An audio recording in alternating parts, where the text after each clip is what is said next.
যতই আপন হোক না কেন এই তিন ব্যক্তির উপর কখনো বিশ্বাস করা উচিত নয়। একসময় এক নগরীতে একটি চোর বসবাস করত, যে ছোটখাটো চুরি করে তার পরিবারের ভরণ পোষণ চালাতো। কিন্তু সেই চুরির অর্থে তার পরিবারের সম্পূর্ণ খরচ চলত না। একদিন সে ভাবল, পাপ তো পাপই, তা ছোট হোক আর বড় হোক, তাই ধরা পড়লে শাস্তি একই পরিমাণে পাবো, তাহলে কেন আমি বড় চুরি না করি। এভাবে সিদ্ধান্ত নিয়ে সে সেই নগরের রাজার খাজনা লুট করার পরিকল্পনা করলো। এরপর রাত হলে চোর কোনোভাবে সেখানে পৌঁছালো যেখানে রাজার খাজনা রাখা হতো। সেখানে পৌঁছে সে দেখলো খাজনার চারপাশে অনেক সৈন্য পাহারা দিচ্ছে। কঠোর পাহারা দেখে সে ভাবলো, এখানে চুরি করা খুবই কঠিন কাজ, যদি আমি চুরির চেষ্টা করি তাহলে বেঁচে ফিরতে পারবো না। এটা ভেবে সে বাড়ি ফিরতে লাগলো।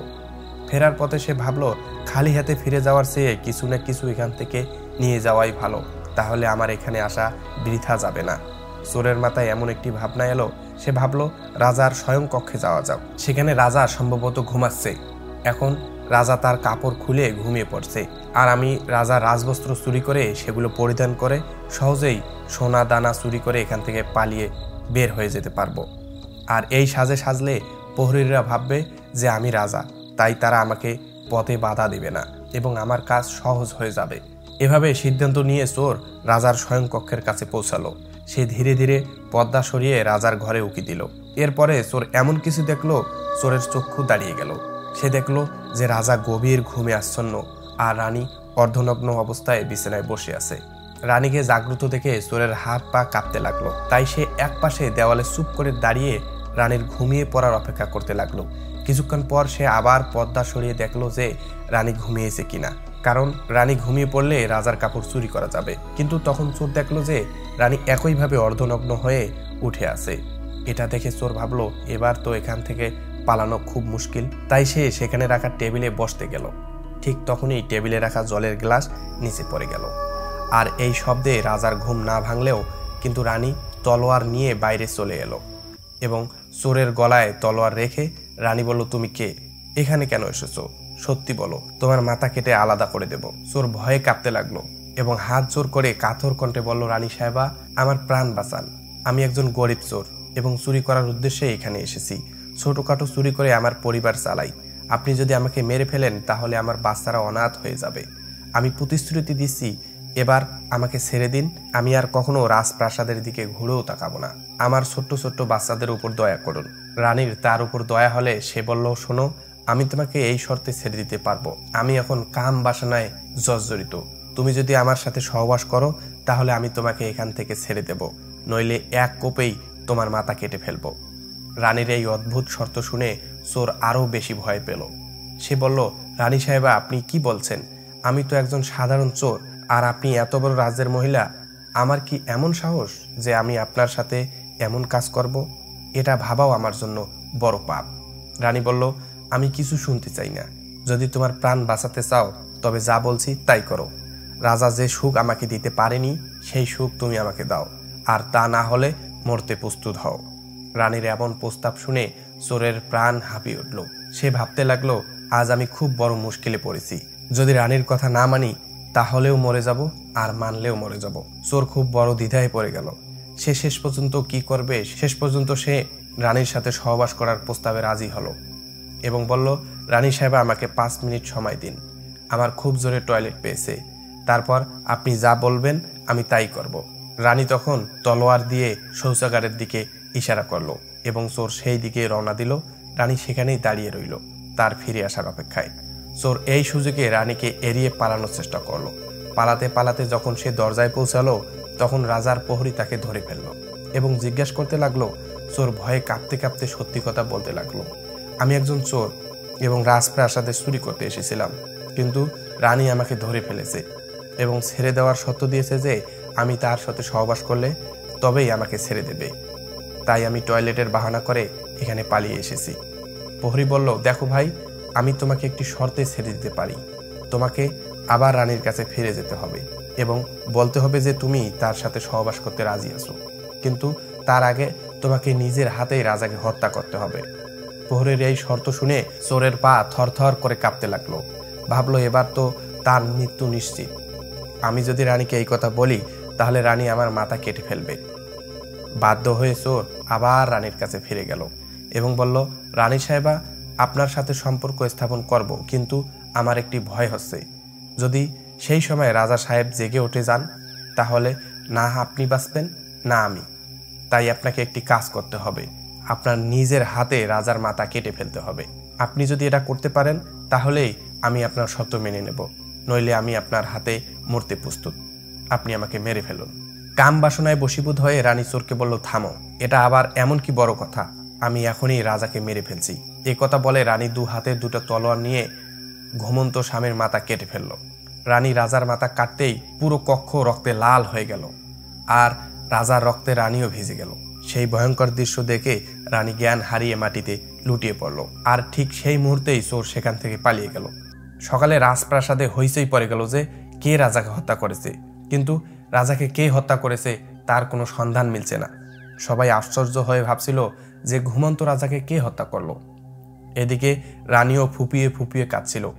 এই রহস্য সমগ্র রাজপ্রাসাদে শুধু সেই সৈনিকই জানত যে রানী ও সেই চোরের মধ্যে কেউ একজন রাজাকে হত্যা করেছে, কিন্তু সে এই কথা কারো সাথে আলোচনা করেনি। রাজার শেষকৃত্যের সব প্রস্তুতি সম্পন্ন হয়ে গিয়েছিল। ওদিকে রানী ঘোষণা করল যে সে রাজার সাথে সতী হতে চায়। এটা জানার পর কেউ রানীর উপর সন্দেহ করল না, কারণ যদি রানী রাজাকে হত্যা করত তাহলে সে রাজার সাথে সতী হতো কেন। এদিকে রানী সৎকৃত্য সেরে রাজার সাথে চিতায় উঠে বসলো। রাজ্যের সব লোক একে একে চিতায় কাঠ দিতে লাগলো আর প্রণাম করে পিছিয়ে আসতে লাগলো। এভাবেই সবশেষে সেই সৈনিকও রাজার চিতায় কাঠ দিতে গেল। সে এই রহস্য জানতো। সে ধীরে ধীরে রানীর কানে বলল, হে মহারানী, আপনি তো সতী হয়ে যাবেন, কিন্তু আমাকে অন্তত একটু বলে দিন যে রাজাকে আপনি মেরেছেন নাকি সেই চোর। এ কথা শুনে রানী চমকে উঠল। সে বুঝে গেল এর মানে এই সৈনিকও এই গোপন কথা জানে। রানী বলল, শোনো, রাজাকে না আমি মেরেছি না সেই চোর। যদি তুমি জানতে চাও রাজাকে কে মেরেছে, তবে তুমি নগরের বাইরে উত্তর দিকে যে জঙ্গল আছে সেখানে যাও। সেখানে একটি কুঠিরে এক বৃদ্ধা বসবাস করে, সে তোমাকে এই রহস্য অবশ্যই বলবে। সৈনিকের এই রহস্য জানার ইচ্ছা ছিল, তাই সে পরের দিনেই রানীর নির্দেশ অনুযায়ী জঙ্গলের দিকে রওনা দিল। জঙ্গলে পৌঁছে সে কুঠির দেখতে পেল। সেখানে এক বৃদ্ধা বসবাস করত। সৈনিক বৃদ্ধার পা জড়িয়ে ধরল, বলল, মা, আমি একটি রহস্য জানতে আপনার কাছে এসেছি। রাজাকে কে হত্যা করেছে আমাকে বলুন। বৃদ্ধা মা বলেন, হে বাসা, যদি তোমাকে এই রহস্য জানতে হয় তবে তোমাকে একটি কাজ করতে হবে। আমার কুটিরের বাইরে একটি ছাগল বাঁধা আছে, তুমি তোমার তলোয়ার দিয়ে তার মাথা কেটে ফেলো। মাথা কাটা মাত্রই ছাগলের দাড়ি সেখানেই পড়ে যাবে আর তার মাথা বাতাসে উঠতে শুরু করবে। তখন তুমি সেই ছাগলের মাথার কান ধরে ঝুলে পড়বে। সেই ছাগল তোমাকে যে স্থানে নিয়ে যাবে সেখানে পৌঁছেই তুমি জানতে পারবে যে রাজাকে কে হত্যা করেছে। এবার সৈনিক ঠিক তাই করলো। কুঠিরের বাইরে বাঁধা ছাগলের মাথা কেটে ফেললো। মাথা কাটা মাত্রই তা বাতাসে উঠতে শুরু করলো। সে ছাগলের দুটি কান ধরে ঝুলে পড়লো। সেই মাথা তাকে সেই ভয়ঙ্কর বনের গভীরে নিয়ে গেল। সেখানে একটি গুহা ছিল, আর দরজার কাছে গিয়েই মাথাটি নিচে নেমে এলো। সৈনিক ভাবতে লাগলো, এই জঙ্গলে তো কোনো মানুষই দেখা যাচ্ছে না, এখানে আমাকে কে রাজার মৃত্যু রহস্য বলবে। এই গুহাটা ছিল একটি রাক্ষসের। রাক্ষস ও তার কন্যা এখানে বসবাস করত। সেই সময় সন্ধ্যা হয়ে যাওয়ায় রাক্ষস বাইরে বের হয়ে গিয়েছিল খাদ্যের সন্ধানে। গুহার ভিতরে তার একটি কন্যা ছিল। মানুষের গন্ধ পেয়ে রাক্ষসের কন্যা দরজার বাইরে বের হয়ে আসলো। এসে দেখলো একটি যুবক গুহার বাইরে দাঁড়িয়ে আছে। রাক্ষস কন্যা ভাবলো, একে খেয়ে ফেললে আমার ক্ষুধা মিটবে আর বাঁচিয়ে রাখলে অনেক কাজে লাগবে। রাক্ষস কন্যা তখনই একটি সুন্দরী মেয়ে রূপ ধারণ করলো, আর সুন্দরী মেয়ে রূপ ধারণ করে সামনে এসে দাঁড়ালো। সৈনিক এত সুন্দরী নারী সে আগে কখনো দেখেনি। সৈনিক তাকে দেখা মাত্রই মুগ্ধ হয়ে গেল। মেয়েটি তাকে তার গুহায় ডেকে নিল আর তার সাথে সময় কাটালো। রাক্ষস ফিরে আসার সময় হলে মেয়েটি তাকে মাছি বানিয়ে দেওয়ালে আটকে রাখলো। রাক্ষস এসে মেয়েকে জিজ্ঞেস করলো, মা, আমি যেন মানুষের গন্ধ পাচ্ছি, কোন মানুষ মনে হয় আমাদের গুহায় ঢুকেছে। তার মেয়ে জোর করে বলল, বাবা, এমন কথা বলছেন কেন? কে এখানে আসার সাহস করবে? তাহলে আমি তাকে চিবিয়ে খেয়ে ফেলবো। এই কথা বলে সে রাক্ষসকে ভুলিয়ে দিল। এরপর রাক্ষস কন্যা রোজ রাতে সৈনিককে মানুষ বানাতো আর তার সাথে সহবাস করত এবং দিন হলেই তাকে মাছি বানিয়ে দেওয়ালে আটকে রাখত। এভাবেই অনেক দিন কেটে গেল। এখন সৈনিক তার পরিবারের কথা খুব মনে পড়তে লাগলো, কিন্তু সে রাক্ষস কন্যার কবল থেকে বের হতে পারছিল না। একদিন সে সুযোগ পেয়ে গেল আর রাতে সেখান থেকে পালিয়ে গেল। পালাতে পালাতে কয়েকদিন পর সে তার নগরে পৌঁছালো। বাড়ি পৌঁছে সে খুব খুশি হলো। তার বাচ্চাদের দেখে সে খুবই আনন্দিত হয়ে ভাবতে লাগলো, ভালোই হয়েছে যে আমি সেখান থেকে চলে এসেছি। কতদিন সে আমাকে মাছি বানিয়ে দেওয়ালে আটকে রাখছিল। এভাবে সে সৈনিক বাড়িতে থাকতে থাকতে অনেক দিন কেটে গেল। একদিন সৈনিকের আবার সেই মেয়েটির কথা মনে পড়ল। এখন সৈনিক দিন রাত সেই রাক্ষস কন্যার ভাবনায় মগ্ন থাকত। তার সৌন্দর্যের কথা মনে করে তার সঙ্গে দেখা করার ইচ্ছা করত সবসময়। এই ভাবনা ভাবত যে তার সাথে কিভাবে মিলন হবে। সৈনিক সেই রাক্ষস কন্যাকে দেখার জন্য ব্যাকুল হয়ে উঠে পড়ল, আর সে আবার তার কাছে যাওয়ার সিদ্ধান্ত নিল। সে ভাবল, গতবার তো সেই বৃদ্ধা আমাকে সেখানে পৌঁছে দিয়েছিল, কিন্তু এবার আমি সেখান থেকে পালিয়ে এসেছি, কিন্তু আমি তো ঠিকভাবে রাস্তাও জানি না। এই ভেবে সৈনিক আবার সেই বৃদ্ধার কুটিরে গেল আর হাত জোর করে বলল, হে মা, আমাকে আবার সেই স্থানে পাঠিয়ে দিন যেখানে আগে পাঠিয়েছিলেন। এখন তার রাক্ষস কন্যাকে দেখার জন্য অস্থিরতা বাড়ছিল। সৈনিককে দেখে বৃদ্ধা বুঝে গেল যে এই সৈনিক কাম বাসনায় বশীভূত হয়ে আছে। বৃদ্ধা বলল, হে বাসা, আগে তো আমার কাছে একটি ছাগল ছিল যার কান ধরে তুমি সেখানে যেতে, এখন তো সেটা নেই, এখন আমি তোমাকে কিভাবে পাঠাবো? তখন সৈনিক বলল, হে মা, আমি সারা জীবন আপনার গোলাম হয়ে থাকব, একবার সেই মেয়েটির কাছে আমাকে মিলিয়ে দিন। বৃদ্ধা বলল, হে বাসা, আমি তোমাকে মিলিয়ে দিব, কিন্তু এর জন্য তোমাকে তোমার ছেলেকে আমার কাছে আনতে হবে। সৈনিক বলল, এটা আবার এমন কি বড় কথা? এ কথা বলে সৈনিক তার ছেলেকে ডেকে নিয়ে এলো। বৃদ্ধা বলেন, হে বাসা, যেভাবে তুমি ছাগলের মাথা কেটেছিলে সেভাবে তোমার ছেলের মাথাও কেটে ফেলো, তারপর সেভাবেই তার মাথাও বাতাসে উড়বে, তুমি তার মাথা ধরে সেখানে পৌঁছে যাবে। কাম বাসনায় বশীভূত হয়ে সেই সৈনিক তার ছেলের মাথা কাটতে প্রস্তুত হলো।